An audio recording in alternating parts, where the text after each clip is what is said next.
되기를 원합니다. 아멘. 사랑하기를 원합니다. 아멘. 예수 닮기 원합니다. 아멘. 그 다음에 뭐죠? 거룩하기를 원합니다. 네, 오늘 찬양이 그렇습니다. 잠깐 기도합니다. 아버지, 저희들 아버지의 신자 되기를 원합니다. 주님이 우리에게 사랑하신 것처럼 저희도 사랑하기를 원합니다. 주님이 우리에게 보내주신 것처럼 우리도 주님의 그 모습을 닮아가기를 원합니다. 이것이 거룩한 성도의 모습인 것을 기억하면서 우리 모두가 다 거룩하여지게 하옵소서. 이 말씀을 통해서 새로지게 하여 주옵소서. 예수님의 이름으로 기도하옵나이다. 아멘. 감사합니다. 이 뉴스를 보니 이 숙박시설이 제주도에 다 100% 다 차고 갈 수 없을 만큼 찼다는 소리 들려옵니다. 고속도로에 차들이 줄을 이어서 휴게소에 평소보다 30% 실적이 올라가고 있다 하는 소리가 들립니다. 그 사람들 표현으로는 아예 이 아울렛이나 쇼핑몰에 공격적인 소비를 하고 있다 이렇게 얘기를 하고 있습니다. 그동안에 못 샀던 것들 막 사는데 아예 그 뭘 공격하듯이 산다 이렇게 표현을 하고 있어요. 그래서 매출이 20% 30%가 올라오고 있다 그러는데 아직 70% 80%는 부족한 거죠. 그런데 한편으로는 걱정을 하는 거예요. 그렇게 와서 다녀간 사람 때문에 또 코로나가 만연되어지는 것이 오면 다시 문이 닫힐 텐데 하는 걱정이 같이 있는 것을 들으면서 우리는 그동안에 그렇게 감사를 몰랐잖아요. 그렇게 하고 사는 것이 당연하게만 생각했지 안 하다가 다시 하려고 하는 이 모습 보면서 왜들 이렇게 다 기뻐하는지요.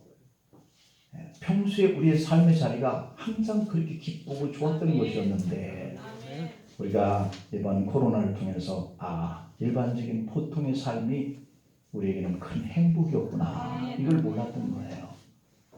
우리의 일상의 삶이 지금 이 모습 이대로가 참 행복한 삶이었음을 다시 한번 우리가 기억하십시다.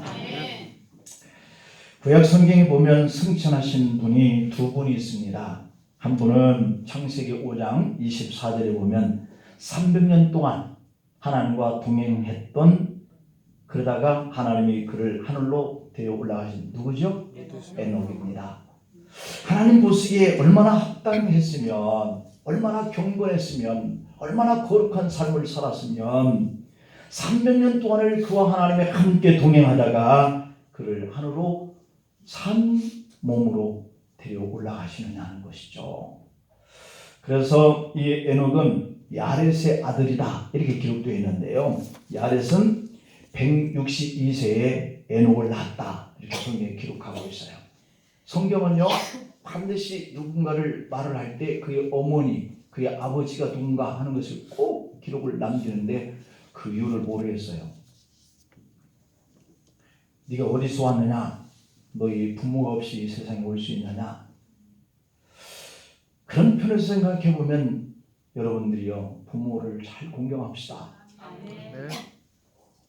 이제 5월달이 다가오지만 5월달은 참 행사가 많아요. 그래서 가정의 달이다 라고 이렇게 일컫는데 어쨌든 성경은 그 부모와 그 조상에 대해서 각별하게 여기고 있다라고 하는 점이에요. 자, 어쨌든 이 에녹은 65세에 무드셀라를 낳고 300년을 하나님과 동행하여 자녀를 낳았다 이렇게 기록되어 있거든요. 그러니까 거룩하고 깨끗하고 라고 하는 것이 이 관계를 통해서 자녀를 얻는 이 일을 그렇게 성결하게 깨끗하게 이렇게 보는 것에 대해서 전혀 흐리지 않는다라고 하는 것을 말씀하고 있어요. 그러니 우리 일반적인 이 삶이라고 하는 것은 가정을 세우고 자녀를 낳고 하는 이 일이 거룩한 거예요. 깨끗한 거예요. 그러한 이 에녹을 하나님이 300년을 동행하는데 그가 자녀를 낳았다. 이것이 뒷받침하고 있죠. 그러니까 우리 일상적인 삶 속에서 하나님을 잘 경유하는 것은 거룩한 삶이에요. 에녹에게는 여러 조상들이 많이 있었는데 그들 모두가 다 장수하다가 세상을 떠났고 그들의 육체는 땅에 묻히게 되었다. 그러나 에녹은 그들과 달리 이렇게 죽지 않고 하나님의 나라로 옮겨져 갔습니다. 여러분들도 다 하나님의 나라로 옮겨지는 이런 순간이 올 줄로 믿습니다. 그런데 한술 더 떠서 죽지 않고 옮겨지면 정말 할렐루야겠죠. 네, 그런 분이 여기 계실지도 몰라요. 꿈을 가지기를 바랍니다. 자, 두 번째 분은 누구냐면 열왕기하 2장의 11절에 보면 두 사람이 길을 가며 말하더니 불수레와 불말들이 두 사람을 가라앉고 엘리야가 회립바람으로 하늘로 올라가더라 하신데 이 회립바람을 타고 승천한 누구죠? 엘리야가 있습니다. 엘리사와 더불어서 요단강 기슭에 도착한 이 엘리야는 자신의 겉옷을 벗어서 그것을 돌돌 말았다라고 되어 있어요.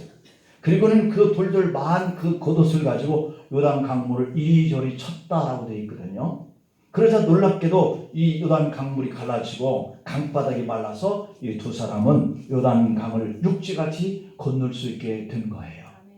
이는 출애굽 당시에 홍해가 갈라졌었고 여호와 때에 요단강을 건넜듯이 하나님의 역사는 언제나 동일하게 임하고 있다고 하는 것을 말씀하고 있죠.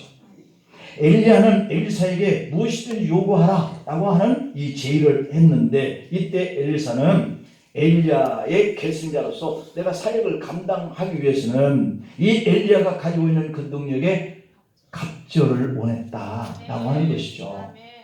우리에게도 이런 영감이 갑절로 있기를 축복합니다. 그런데 이 요구는 엘리야의 능력으로 어려운 일이었어요. 다만 제시한 조건이 뭐였어요? 그가 하늘로 올려오는 것을 네가 볼 수만 있다며 하는 이런 전제 조건이 붙었죠. 그런데 이 엘리야가 하늘로 승천하는 이 장면을 봤단 말이에요. 그러면서 이 요구가 이루어지는 그 내용이 엘리야가 벗어놓은 그 옷을 가지고 요단 강물을 치니 다시 갈라져서 엘리사가 나올 수 있었죠. 여러분, 이렇게 하는 이 과정 속에서 갑자기 하늘로부터 불수레와 불말이 다가와가지고 두 사람을 격리시키더니 회립바람이 엘리야를 태우고 하늘로 올라가 버렸습니다. 이렇게 엘리야는 에녹 이후에 두 번째 육신의 죽음을 보지 않고 영광스럽게 승천한 사람이 된 것이죠.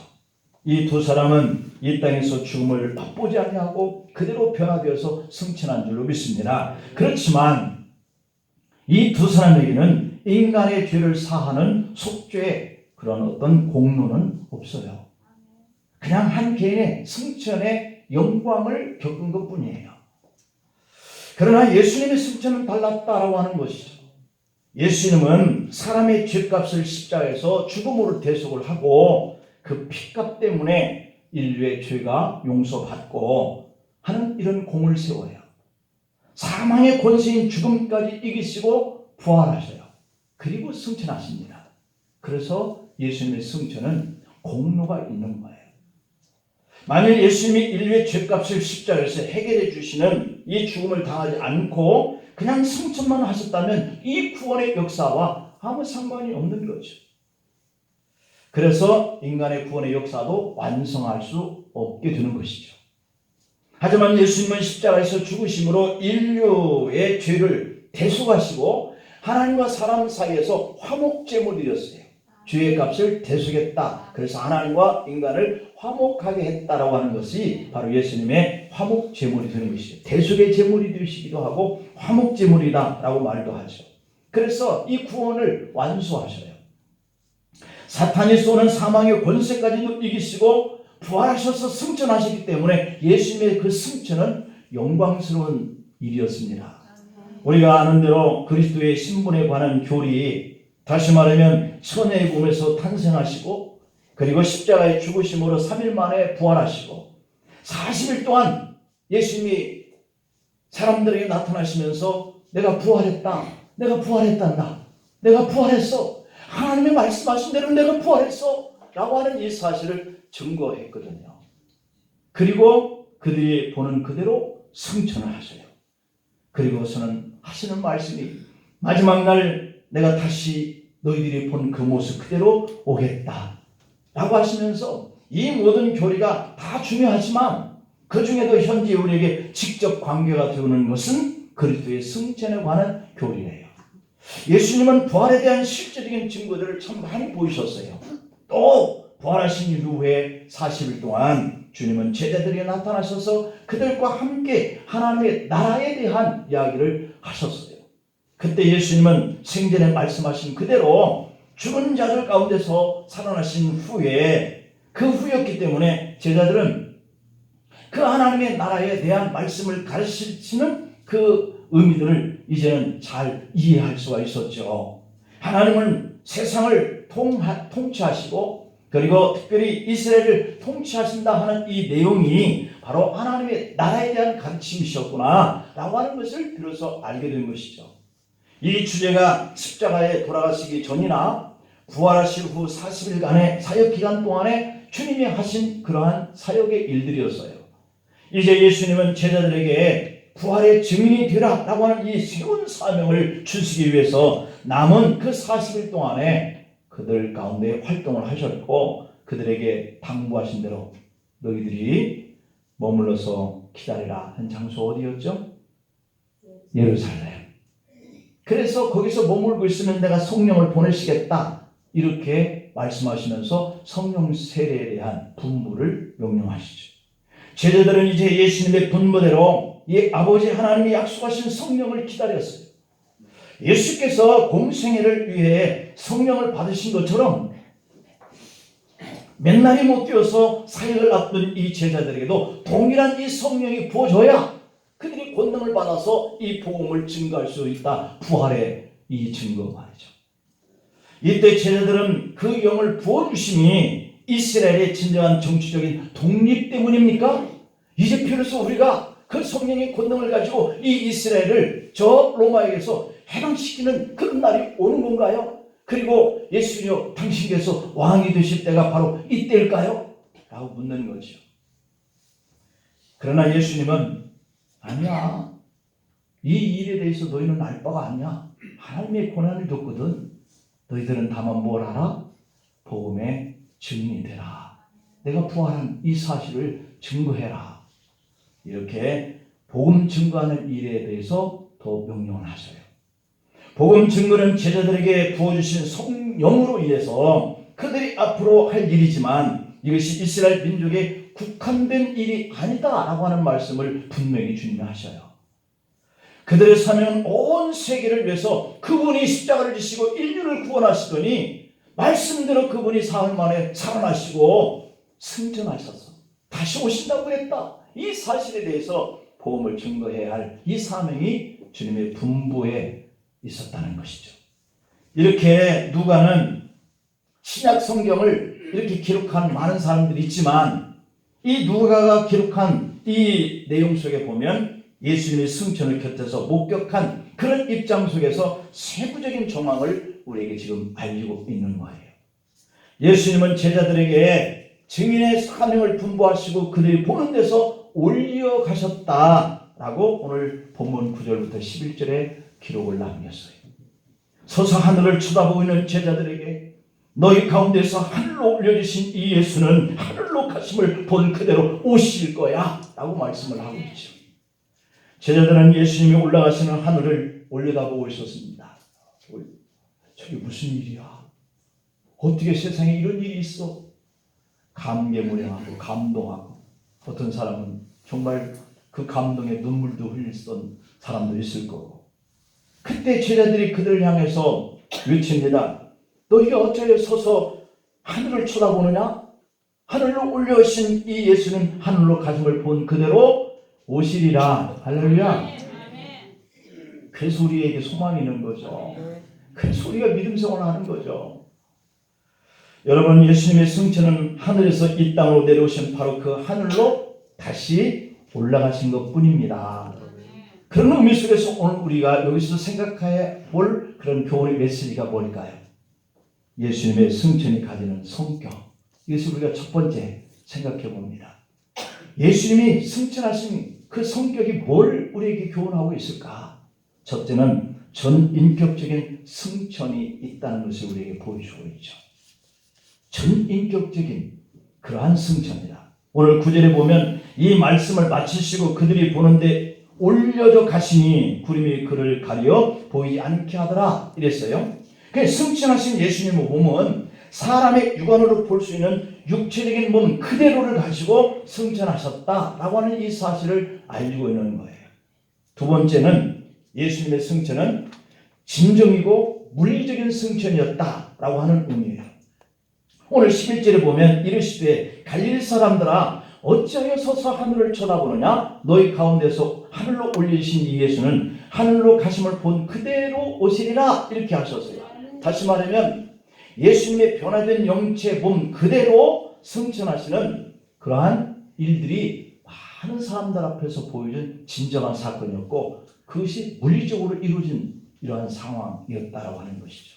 그 다음에 세 번째로는 예수님의 승천은 목격자들이 보는 가운데 속에서 이루어졌다.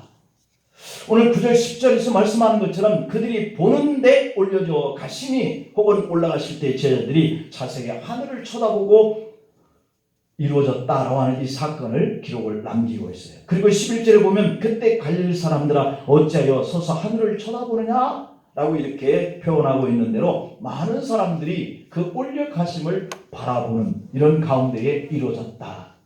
이 말은 저희 많은 무리들이 직접 보는 데서 몸으로 승천을 하니까 이는 승천에 대해서 하나도 의심을 할 여지가 없고 부인할 여지가 없고 그러한 승천이 이루어졌다는 거예요.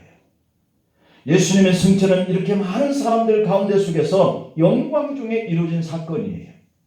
예수님은 승천하실 때 구름을 타고 승천하셨는데 그 곁에는 신혼 입은 두 천사가 호위하면서 이루어졌어요. 그리고 한마디 그들이 여운을 남깁니다.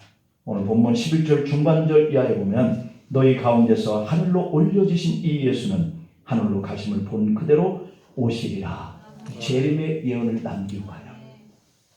그러면 육신을 가지신 하나님이 이 땅에 어린 양이 되어서 속죄의 값 대속의 화목제물로 죽으실 것이다 하는 것도 이루어졌죠. 그분이 죽은 이후에 다시 사망 권세를 깨뜨리고 부활할 것이다 하는 이 사건도 이루어졌죠. 그리고 그분이 하늘에서 온 그대로 다시 올려가실 것이다 하는 이 예언도 이루어졌죠. 그리고 한 가지 또 남겨주신 말씀, 이대로 다시 오실 것이다. 그 예언이 또 성취될 날을 우리가 소망하는 거예요. 두 번째, 자 그렇다면 첫 번째는 이 부활의 승천에 가신 성격의 의미가 이렇다는 것을 말씀을 드렸고, 두 번째, 예수님이 이렇게 승천하신 그 의미는 우리가 어떻게 생각해야 할까 하는 부분이에요. 첫 번째, 마귀를 박멸하여서 승리하시고 다시 하나님 나라로 금이 환영했다라고 하는 의미를 두어요. 두 번째 의미는 인류 구속의 사명을 성공적으로 완수하셨다라고 하는 의미가 있어요. 요한복음 19장 30절에 보면 예수께서 신포도주를 받으신 후에 다 이뤘다라고 하신 말씀처럼 성공하시죠. 그 다음에 세 번째 의미는 복음을 인류에게 선포하시고 승천하셨다라고 하는 의미예요. 정말 하나님의 나라에 대한 그 비밀을 우리 믿는 믿음의 사람들에게 그대로 다 알려주시는 이러한 놀라운 일들을 선포하셨다. 그것을 입증하고 믿을 수 있게 하시는 역사를 만드신 것이 큰 의미다라고 하는 거죠.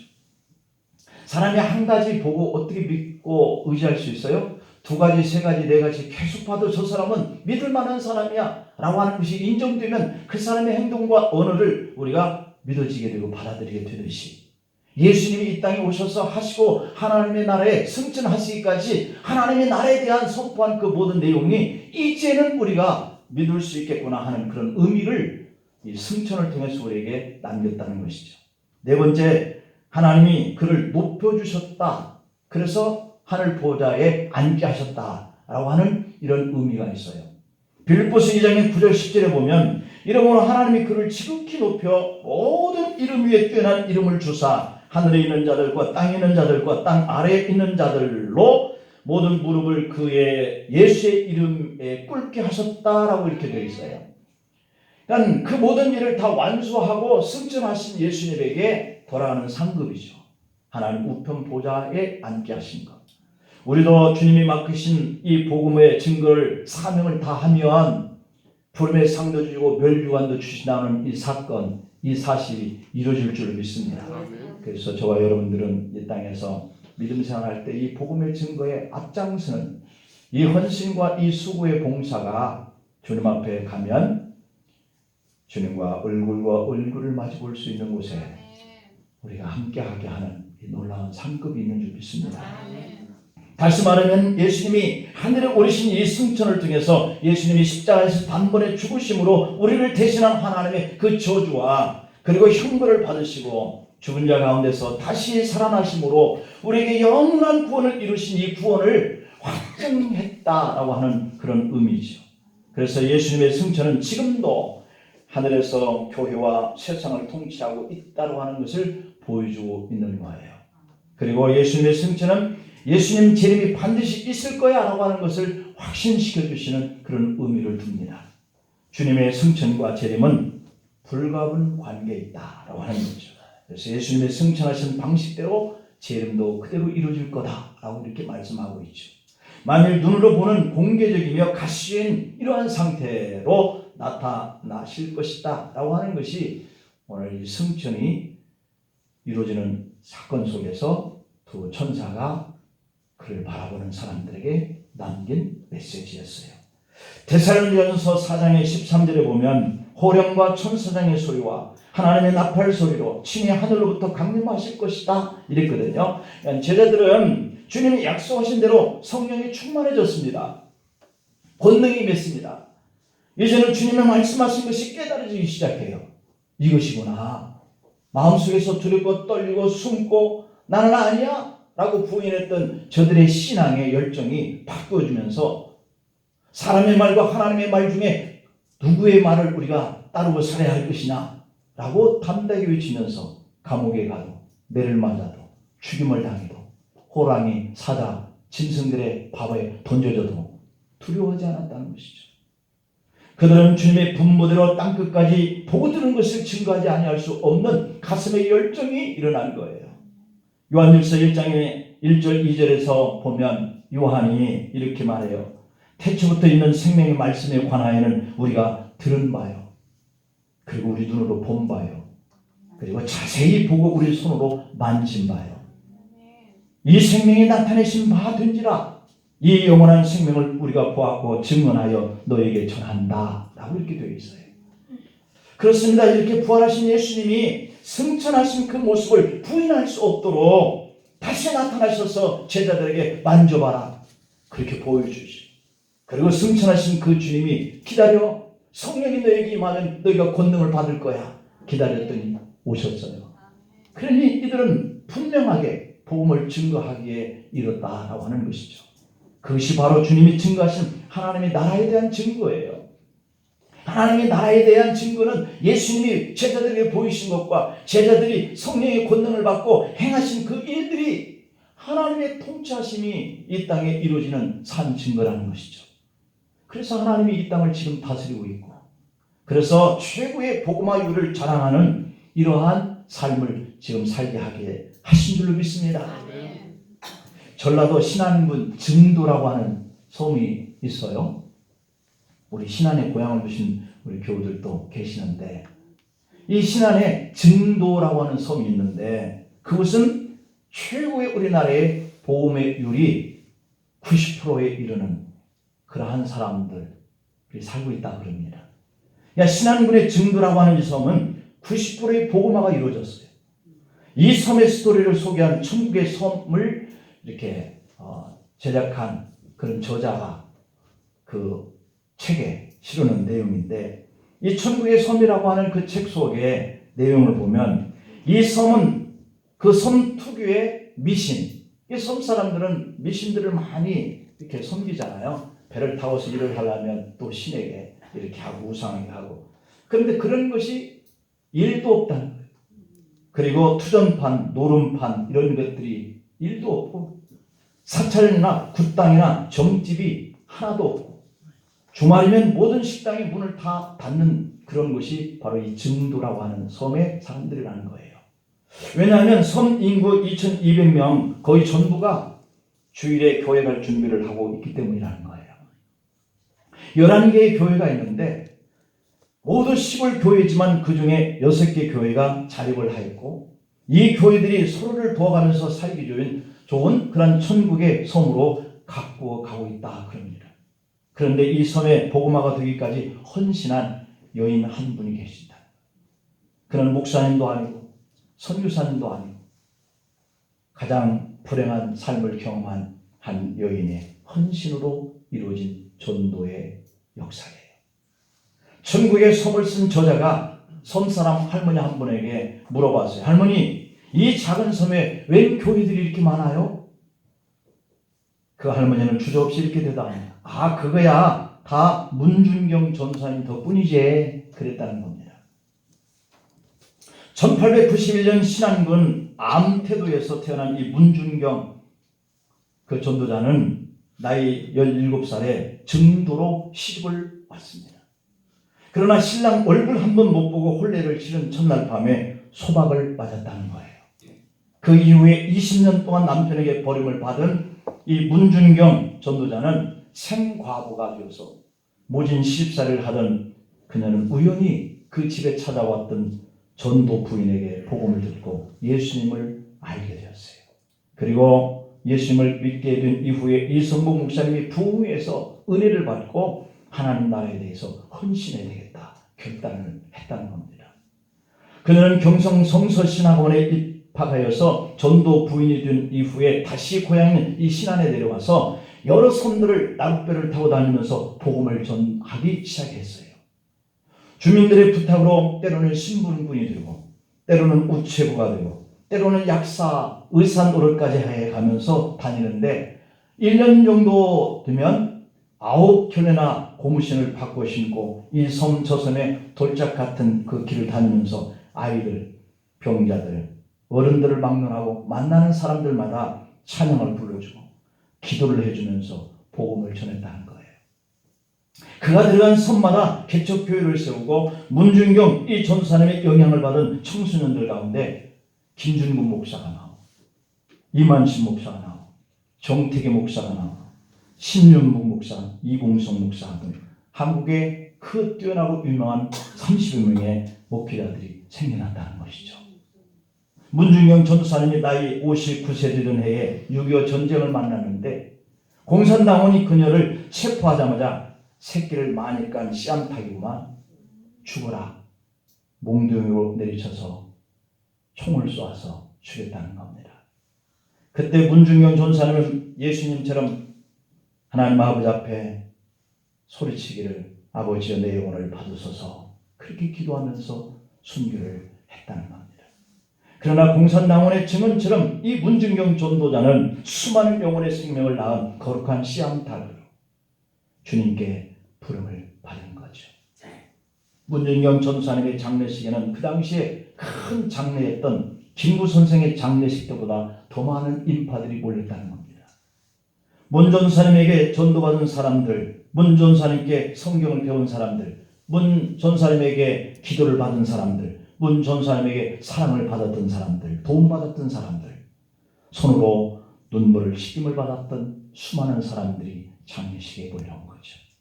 그 결과 이 섬은 민족의 성지일 만큼 90% 이상이 예수를 믿는 천국의 섬으로 바뀌게 되었다는 겁니다. 만일 우리 중에서 문준경 전도자 같은 이 전도자가 일어날 수만 있다면 사도행전의 그 부흥의 역사는 또 한 번 이 땅에 멀지 않았다라고 하는 그러한 결심을 우리 마음속에 새겨봅니다. 믿음 좋은 한 집사님은 초등학교에 다닐 때부터 시골에서 동네 목사님의 신앙생활을 이렇게 훈련받았는데요.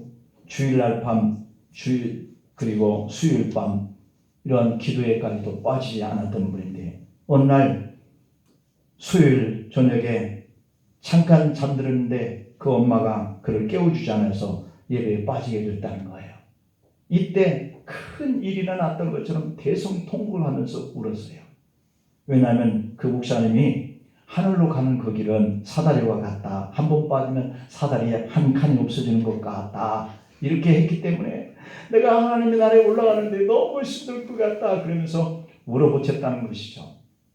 여러분, 구원은 내가 사다리 놓고 한 칸씩 올라가는 것은 아니지만 예배에 빠지지 않도록 신앙 훈련을 잘할 필요가 있습니다. 부활하신 예수님은 구름에 사다리 걸쳐놓고 스스로 올라가신 것이 아니라 올려져 가셨다 그랬습니다. 사람들이 아래서 보니 어떤 놀라운 힘이 하늘에서부터 작용해서 그를 올려져 가는 것처럼 보였어요. 예수님의 승천하는 이 모습은 나중에 우리도 그렇게 하나님의 나라에 올라갈 것이라고 하는 이 사실을 보여주고 있는 거예요. 우리 힘으로 간다면 사다리에 한 칸씩이 빠져나간다면 그 올라가는 천국길이 얼마나 힘들겠습니까?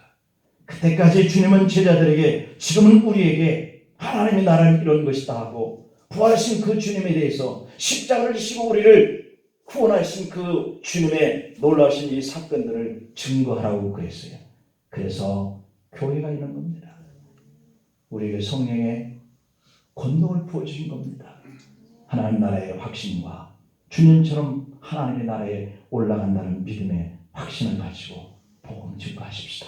아멘. 우리도 제자들처럼 예수님의 죽음은 내 죽음이요, 예수님의 부활은 내 부활이요, 예수님의 승천은 나의 승천이요, 예수님이 올라가신 하나님의 나라는 내가 들어갈 그 천국 되는 것을 믿으시고 주님이 분부하신 땅 끝까지 이르러 복음을 증거하는 이 명령에 우리가 마음을 같이 하여서 전하는 우리들이 되기를 간절히 축원합니다. 한번 같이 기도합시다. 기도 제목을 드립니다. 예수님의 승천이 가시는 그 성격은 우리의 몸으로 전인격적으로 물리적으로 많은 사람들이 보는 데서 그렇게 승천이 이루어진다는 사실입니다. 그렇다면 이 승천이 가지는 의미는 마귀를 박멸했다는 주님의 승리요, 하나님 나라로 다시 올라가시는 주님의 금이 한양이요, 인류 구속의 사명이 성공적으로 바쳤다는 겁니다. 오늘 우리가 주님의 그 사랑 때문에, 주님의 그 아픔 때문에 복음을 알고 하나님 나라에 대해서 알았으니 하나님 우리도 또한 모르는 사람들에게 이 부활하신 주님을 증거하고 우리도 하나님 나라에 들어갈 자인 것을 가르치면서 하나님이 당부하신 땅 끝까지 복음의 열매를 맺게 우리도 성령의 권능을 가득 채워달라고 우리 주여 집을 고 기도합니다. 주여, 주여, 주여.